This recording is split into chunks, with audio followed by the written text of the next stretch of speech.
I had a great time tonight, Dan. Well, the night still isn't over. Let me walk you home.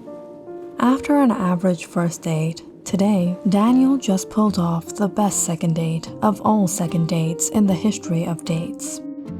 Today went so well that it might have even done the trick for what came after the third date. Daniel had his fingers crossed. Maybe tonight he would get lucky. He and Anna had stopped for a breeze by the LA River before they headed on their 20-minute walk back to her place.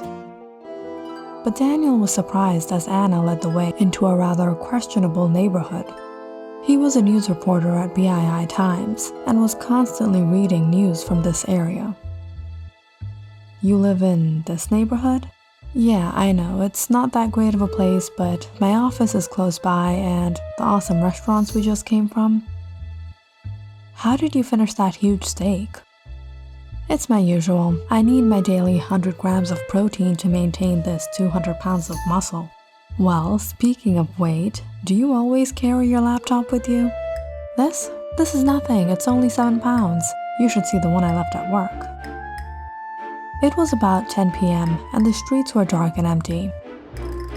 Daniel suddenly noticed a man up ahead. His face was covered and a cap over his head. Is everything okay? Daniel chuckled. He didn't want to look like a coward, but he was a little worried now. Yeah, how far is your place again? Just a turn away. They kept walking as Daniel tried to keep an eye on the suspicious guy, but it seemed that he had gone off. Phew. Until the couple turned the curb and whoops, there he was holding a knife at them. The man was wearing a baggy hoodie and sweats, but it seemed that he was rather lanky. Give me all your money, he said with a muffled voice. In a panic, Daniel began taking off his bag. Here, man, take it. My wallet, my laptop, her purse.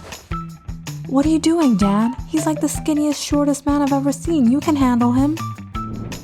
Hey, shut that mouth before I make it shut. Daniel took off his watch, flinching back as the man motioned the knife at him. Anna, let's not argue. He has a knife. A 1.5-inch knife? Who are you gonna mug with that? Damn, this guy is a joke. You want me to cut you? I'll cut you, he yelled, snatching everything away. Anna, we're better safe than sorry. Safe from what? He's half your size. As the man loaded everything into his pocket, Dan suddenly remembered what was in his bag. Look, man, take the money, the laptop, but there are some papers in my bag. Just get that back to me, please. What? He's taking my jewelry and you're worried about your papers? It's my assignment. This is why you don't date a reporter. What's next? You're gonna give me up for it? It's not like that. Really? Then get my necklace back right now, Anna said, folding her arms. But the man was long gone. It's over. Anna, listen. What? What is it now? Are you feeling scared to go home from here? Can you please drop me off? Let's just say that ended his chances with her. But worse, his assignment that was supposed to be submitted to his boss tomorrow was gone for good. Boss, just give me one more day. I'll get it to you. The deadline was today, Johnson. We have to put that article out today. It took me weeks to write that. How can I do it in one day? Not my problem. You get it in by the end of today or you're fired. What would he do? Daniel hopelessly dragged himself across the floor to his cubicle when one of his coworkers dropped by. I think there's someone searching for you at the reception. Who? Some girl. A girl? Daniel went to the reception to see a young woman standing with a familiar-looking bag in her hands. Hi, are you Daniel Johnson? Yes. I'm Lena. I live near Lehman Park. I found this on the road last night and I thought someone lost it. So I opened it up to look for an ID. There wasn't anything inside, but I found these papers. I thought maybe it was important. No problem. This is all I need. Thank you so much. You don't know how big of a favor you did to me. You're welcome. You have to let me make it up to you. Let me take you out to lunch. Lena stood there in a bit of indecision. This guy was being awfully grateful, but little did he know the man that mugged him last night was none other than Lena herself. When she got home and found this, it seemed like a lot of work and he had requested for it. So she came back to return it to him. Daniel insisted again, seeing Lena's hesitation. Please? And Lena didn't want to be rude, seeing Daniel's insistence. Okay. So what were those papers about? I haven't seen anyone so happy to get an empty bag before. Don't ask. You literally saved my career today. It was an article I've been working on. I'm a reporter at BII Times. Last night, I got mugged by this big dude. He had a gun. It was all because of that gun. I'm telling you, even though he was bigger than me, even if it was just a knife, I would have taught him a lesson. But he had a gun. A gun! Big dude with a gun? Reporter, so you're like Lois Lane. Lois Lane? No, if anything, I'm like Superman. I even look like him. No, you're more like Lois Lane. Isn't Superman 6'4"? You're like 2 inches shorter. No, I'm 6'3", and for your information, Superman was 6'3" in the comic books. After an unexpected fun afternoon, Daniel and Lena exchanged numbers, and it wasn't before long that they decided to meet up again. But Lena knew her secret, and she knew there had to be boundaries. So what do you do? Me? I work at BII Plus. I'm an insurance agent. I save people's lives, and sometimes careers. No wonder.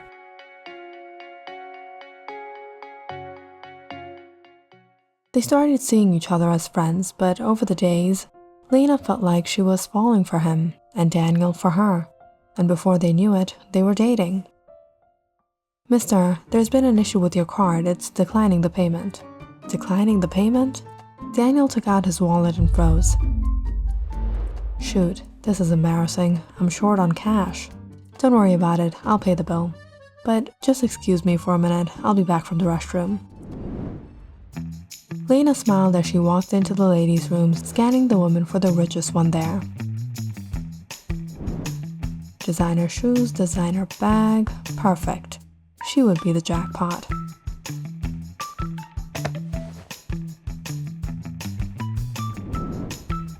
Here you go. Wow, that's a big tip.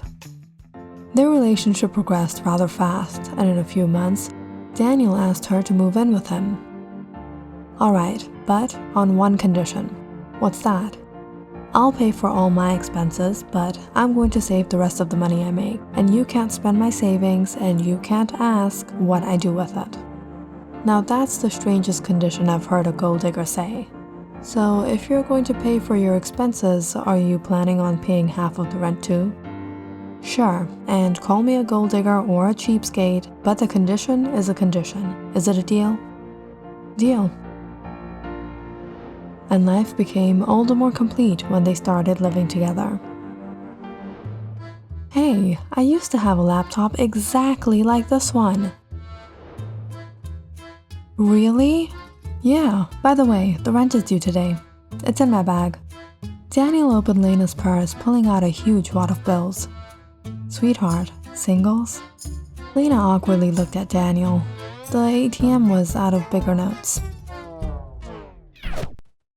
Or more like when Lena had gone out for work, that she had cornered a rich dude in Fashion District. Your money or your life. Take it, man, take it. It was a pretty easy catch, but then Lena realized this guy's wallet was full of singles. Singles that he cashed out to use to throw around at those kind of clubs.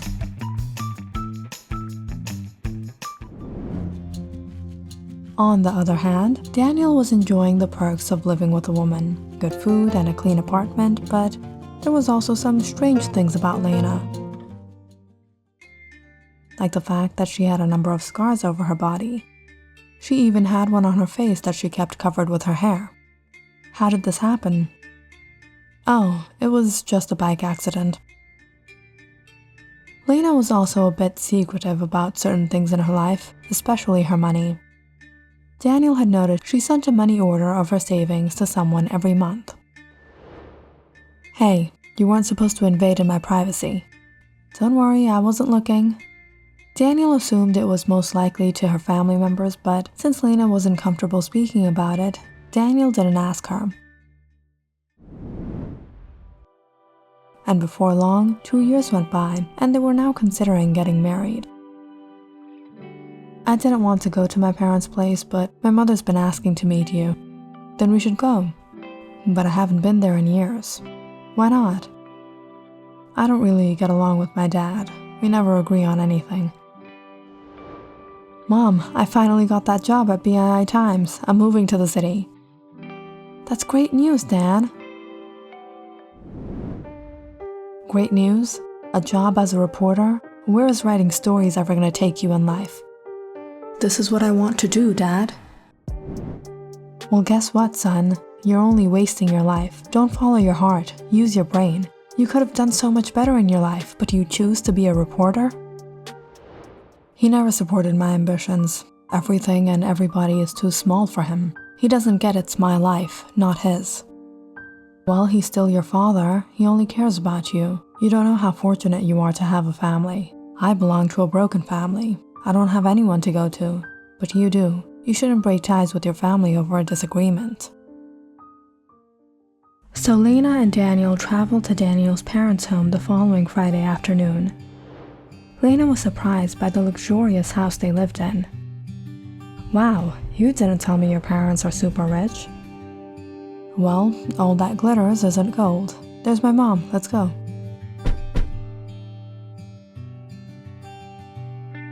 I've been waiting for you too, especially you, Lena. Daniel told me a lot about you. She's wonderful, Daniel. Come on, your father's inside. Lena was warmly welcomed by his mother. But the moment she saw his father, she fell quiet. He sat there, legs folded, staring directly at her. He didn't even greet her. Dad, this is Lena, my fiancée. Fiancée? You didn't tell us you decided to get engaged. Maybe I shouldn't have come to tell you we're getting married too. Daniel's mother quickly interrupted. Daniel, why don't you show Lena around? Lena nervously followed after Daniel. She didn't talk much the whole evening. It was apparent by his father's hostile glare that he didn't like her. Seeing Lena uncomfortable, Daniel made up an excuse to bail early. But even after they returned home, Lena was awfully quiet. Lena, I told you my dad's like that. He's not going to be happy about us. He's never been happy about anything of mine my entire life. It's not that, Daniel. I'm just a bit tired, that's it. The couple went to bed that night and both fell sound asleep. The next morning, Daniel bid Lena goodbye before he went off to work. But when he returned to an empty apartment. Daniel called her number, but her phone was turned off. He then called her workplace.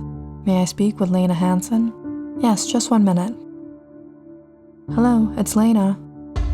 Lena? Yes, this is Lena Hansen. Who is this?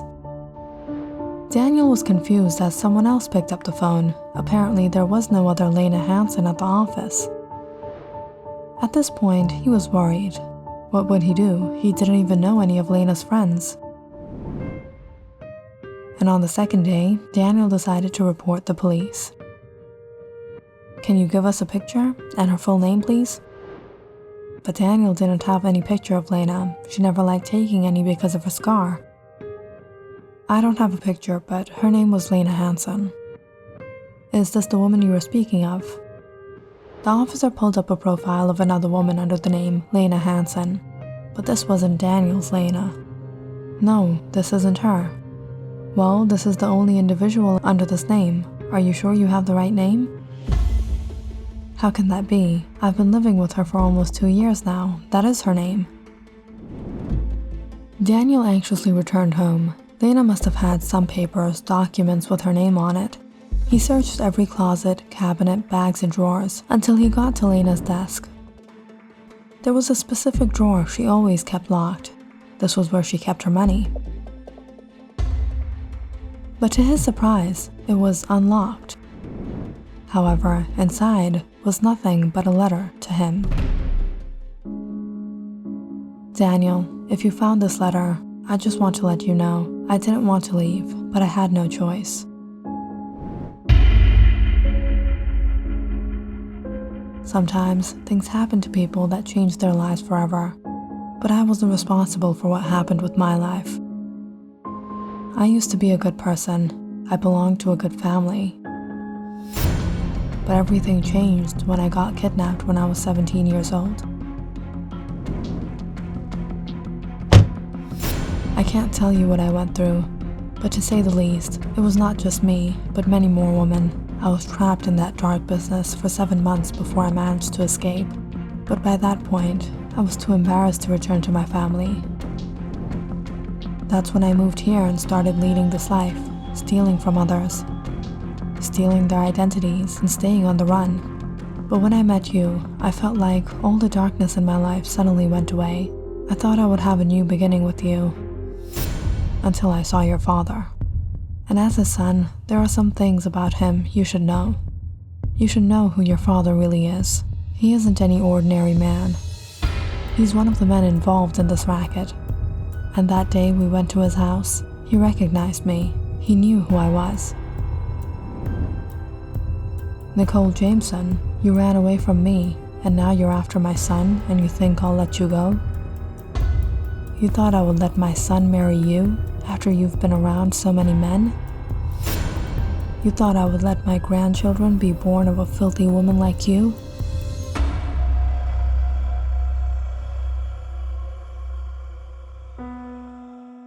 I'm sorry, Daniel, but we can't be together, or your father won't spare me. This is goodbye. When Daniel read the letter, he felt enraged. He felt ashamed to be his father's son. He had to do something.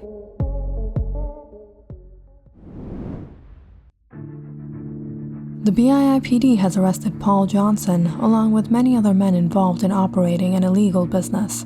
Many women have been rescued from captivity, and the men responsible are looking at lifetime behind bars.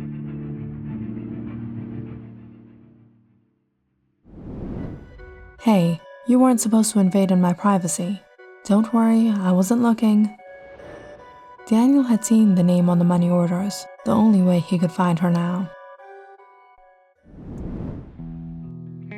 It took weeks, but Daniel finally spotted her. She colored her hair, she wore glasses, but Daniel knew this bartender was none other than his Lena. But seeing him, Lena broke out into a cold sweat. What are you doing here? Hello, I'm Daniel. Do I know you? Lena smiled. I saw what you did to your father. He deserved far worse. Lena sighed as she made Daniel a drink. Wait a minute, now I remember you. Weren't you the one that mugged me that night? No, you were mugged by a big dude with a gun that night.